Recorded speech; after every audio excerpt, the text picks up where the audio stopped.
Olá, meus queridos irmãos e amigos. O texto bíblico de Marcos, capítulo 16, dos versos 5 ao 10, nos traz a seguinte informação. E entrando no sepulcro, viram um jovem assentado à direita, vestido de uma roupa comprida branca, e ficaram espantadas. Ele, porém, disse-lhes: Não vos assusteis, buscais a Jesus Nazareno, que foi crucificado, já ressuscitou, não está aqui, eis aqui o lugar onde o puseram. Mas ide, dizei a seus discípulos e a Pedro, que ele vai adiante de vós para a Galileia, e ali o vereis, como eu vos disse. E saindo elas apressadamente, fugiram do sepulcro, porque estavam possuídas de temor e assombro, e nada diziam a ninguém, porque temiam. Jesus, tendo ressuscitado na manhã do primeiro dia da semana, apareceu primeiramente a Maria Madalena, da qual tinha expulsado 7 demônios, e partindo ela anunciou àqueles que tinham estado com ele, os quais estavam tristes e chorando. Queridos, um dos sentimentos mais devastadores que pode nos abater é o sentimento de perdas. Traz tristeza, destrói sonhos, desanima na caminhada, desfalece as forças e mata a esperança de algumas pessoas. Perdas simples já nos fazem padecer. Estava lendo o testemunho de algumas pessoas que foram acometidas pelo coronavírus, o Covid-19, e que felizmente saíram vencedores, pois se curaram com ajuda médica. No entanto, cerca de 5% das pessoas não recuperaram a função olfativa em 6 meses. A anosmia, que é a perda do olfato e, portanto, do paladar, foi algo terrível experimentado por muitos que pegaram o vírus.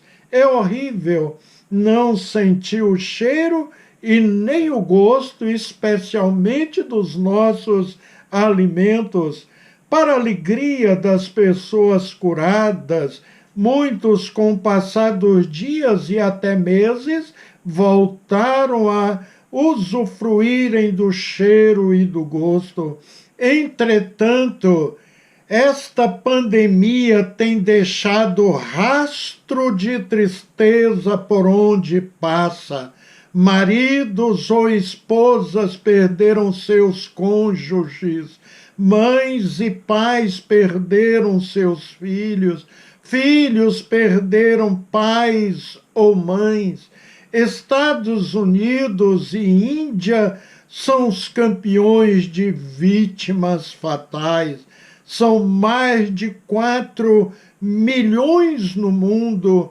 O Brasil já ultrapassou a faixa do 500.000 de mortos através do Covid-19. Muitos acreditam que a Índia divulgou apenas 10% das pessoas que morreram, ou seja, mais de 400 mil mortos. Então, esta estatística ainda é pequena, de acordo com alguns cientistas. O texto bíblico de Marcos, capítulo 16, dos 5 ao 10, que li, fala de um momento difícil para os 11 discípulos leais de Cristo Jesus. Por que 11? Ora, Judas Iscariotes se vendeu, se perdeu. Eles estavam sofrendo pela perda de Jesus, que havia sido crucificado. E o texto diz que eles estavam tristes e choravam pela perda. Diz o versículo 10, se achavam tristes e choravam. Então estavam profundamente entristecidos. Jesus ressuscitou no domingo pela manhã e apareceu a Maria Madalena, e ela foi imediatamente contar aos discípulos. Observe Marcos 16, 10 e 11. E partindo ela, foi anunciá-lo àqueles que, tendo sido companheiros de Jesus, se achavam tristes e choravam. Estes, ouvindo que ele vivia e que fora visto por ela, não acreditaram. Na realidade, a tristeza da perda era tanto que eles não acreditaram no que Maria Madalena viu e disse.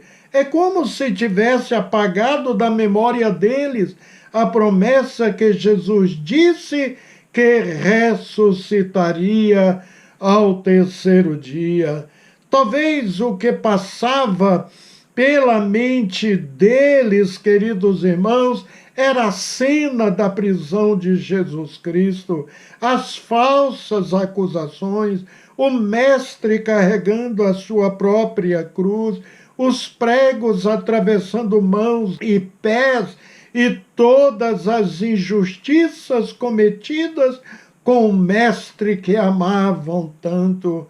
A última cena era Jesus Cristo já morto e um soldado ainda ferindo de lado com uma lança. Terrível aquela cena de se ver. Possivelmente algum dos discípulos pensaram, acabou tudo. Sem a presença de Jesus, o medo tomou conta deles. Uns chegaram a voltar à profissão de pescador, outros se esconderam, outros deixaram Jerusalém indo para Emaús, quando Jesus ressurreto se encontra com eles e passa a conversar com os mesmos. Mesmo assim, não conseguiam distinguir a voz de Jesus, nem o ver ao lado dos mesmos. Era a dor da alma, tornando impossível segurar. Algo de bom, extraordinário, glorioso que estava conosco, nos foi tirado. Então, a tristeza tomou de conta. Jesus representava para os discípulos tudo, meus queridos. Representava o Salvador, mestre, guia, esperança da vitória, companheiro, pastor, Senhor e o Messias amado. Também passamos por muitos tipos de perdas que temos durante a nossa caminhada terrena. Perda da saúde, perda financeira, perda de parentes e amigos próximos que amamos.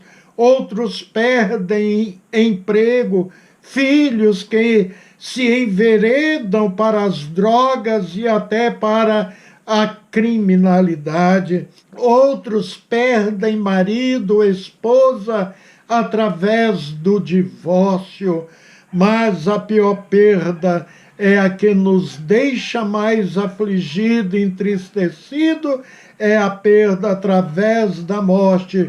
Como citei, as famílias enlutadas por este terrível vírus, o Covid-19, também por outras enfermidades, acidentes de trânsito, e até por homicídio. Esse, sem dúvida, é um sentimento avassalador. uma dor incontida. Só quem já passou por essa situação sabe e conhece bem este sentimento. Perder um pai, uma mãe, um filho, um parente, uma pessoa que você ama, quão duro é. Jesus, na sua onisciência, ele sabia o estado de espírito desses discípulos e avisou logo que ressuscitaria no terceiro dia e iria encontrá-los. E, de fato, suas palavras se cumpriram literalmente.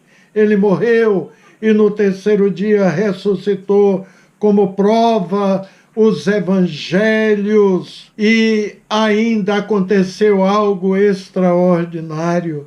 Jesus passou 40 dias na terra antes de subir ao Pai, conforme nós lemos em Atos 1:3, aos quais também, depois de ter padecido, se apresentou vivo, com muitas infalíveis provas, sendo visto por eles por espaço de 40 dias, e falando das coisas concernentes ao reino de Deus.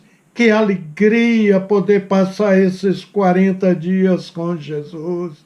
É bom que se diga, queridos, que a ressurreição de Jesus Cristo distingue o cristianismo de outras religiões que honram profetas ou outros líderes, até com visita aos seus túmulos.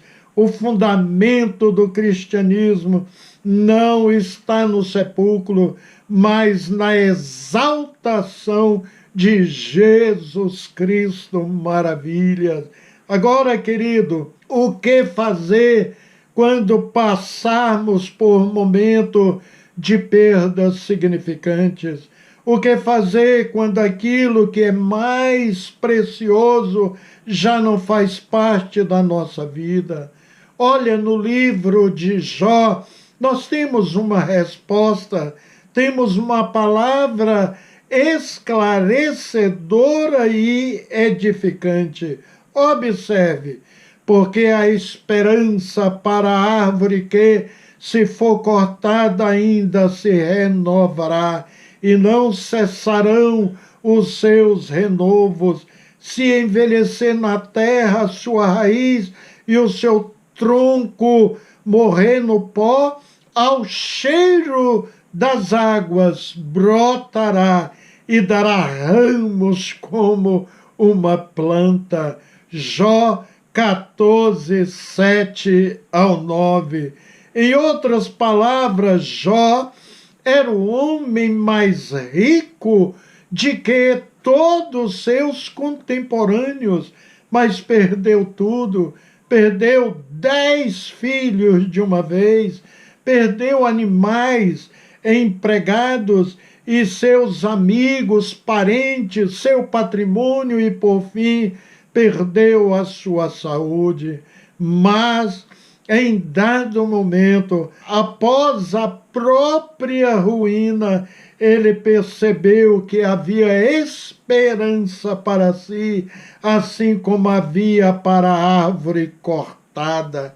Ao observar a natureza, ele notou simples e óbvio que ao cheiro das águas, ou seja, até aquela água suave, pouca que cai, mesmo a árvore tombada brotava novamente, e dava folhas, e dava caule, e dava tronco, e até frutificava. Jó cria que a sua vida seria restaurada. Não tenho dúvida, tudo seria restituído como dantes para si, através da graça e misericórdia divina. Ele mesmo profetizou estas palavras para si mesmo e para a posteridade. porque eu sei que o meu Redentor vive e que por fim se levantará sobre a terra. E depois de consumida a minha pele, contudo ainda em minha carne verei a Deus, vê-lo-ei por mim mesmo, e os meus olhos e não outros o contemplarão.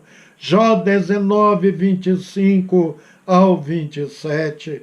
No fim de seu livro e sua história lemos: o Senhor, pois, virou o cativeiro de Jó, quando este orava pelos seus amigos, e o Senhor deu a Jó o dobro do que antes possuía.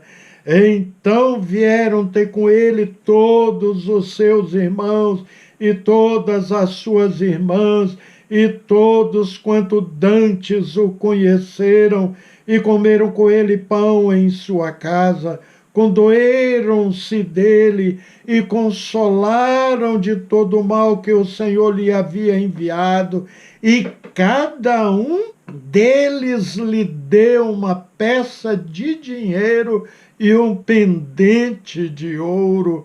Jó 42, 10, 12. Queridos, uma coisa extraordinária na vida de Jó é que ele recebeu esses seus parentes que o havia abandonado, não guardou mágoa ou rancor da sua família, os recebeu com amor, não abandonou a esposa e prosseguiu a sua vida, e com ela teve outros 10 filhos. Sim, é preciso perdoar os que nos deixam na solidão e até nos abandonaram. Jesus disse aos seus discípulos: eu morrerei, mas ressuscitarei no terceiro dia. A morte não era o fim, havia uma promessa para se cumprir. O que te foi tirado será restituído, e o que morreu será ressuscitado. Observe as palavras do profeta Isaías: eu irei adiante de ti, endireitarei os caminhos tortuosos, quebrarei as portas de bronze e despedaçarei as trancas de ferro, dar-te-ei os tesouros escondidos e as riquezas encobertas, para que saibais que eu sou o Senhor, o Deus de Israel, que te chama pelo teu nome. Por amor do meu servo Jacó e de Israel, meu escolhido, eu te chamei pelo teu nome e te pus o sobrenome, ainda que não me conheça. Eu sou o Senhor e não há outro, além de mim não há Deus. Eu te cingirei, e ainda que não me conheça. Isaías 45, do 2 ao 5. Mesmo se você teve perdas que trouxeram tristezas para você, se alegre com esta verdade. Jesus prometeu a ressurreição dos mortos. A Bíblia diz que a ressurreição dos mortos vai acontecer no fim dos tempos, quando Jesus voltar. Todas as pessoas que já existiram ressuscitarão e serão julgadas por Deus, grandes e pequenos, ricos e pobres, doutos ou indoutos. Alguns receberão castigo eterno, mas outros receberão a vida eterna, conforme Daniel 12, 2. Deus irá julgar cada um de acordo com aquilo que fez durante a sua vida. As pessoas que não tiveram seus nomes escritos no livro da vida serão lançados no lago de fogo, junto com o diabo, onde sofrerão a condenação eterna. Essa é a segunda morte conforme lemos em Apocalipse 20, 13 ao 15. Entretanto, a boa, maravilhosa notícia é que os salvos receberão um corpo transformado, um corpo espiritual como a dos anjos, corpo que não mais será corrompido pelo pecado. O novo corpo dos salvos não ficará velho, nem se vai deteriorar. Será um corpo glorioso, como o corpo de Jesus Cristo quando ressuscitou. Observe as palavras de Paulo em 1 Coríntios 15, do 42 ao 44. Assim também a ressurreição dentre os mortos. Semeia-se o corpo em corrupção, ressuscitará em incorrupção. Semeia-se em ignomínia, ressuscitará em glória. Semeia-se em fraqueza, ressuscitará com vigor. Semeia-se corpo natural, ressuscitará corpo espiritual. Se há corpo natural, há também corpo espiritual. Isto é tremendo, é maravilhoso, não é mesmo? Querido, queira a vida eterna com Cristo Jesus, aceitando-o como o único e suficiente Salvador de sua vida. Amém. Oremos ao nosso Deus.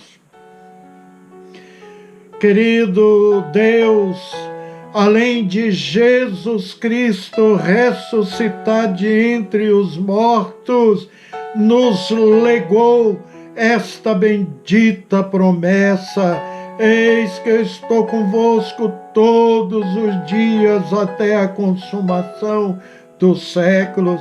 O Senhor também nos disse: aquietai-vos e sabei que eu sou Deus. O Senhor pode reverter algumas perdas, algumas circunstâncias terríveis em nossas vidas em bênçãos para nós, porque o Senhor é Deus, é absoluto, é complacente, é misericordioso, aleluias. Obrigado, Senhor, porque também finalmente iremos com corpo incorruptível de glória morar com o Senhor nos céus. Vale a pena depender, esperar e confiar no Senhor. Abençoa todos os lares que nos recebem neste dia com a tua bênção e libertação, em nome de Jesus Cristo. Amém. Queridos, um abraço fraterno, que Deus abençoe ricamente a sua vida e seu lar.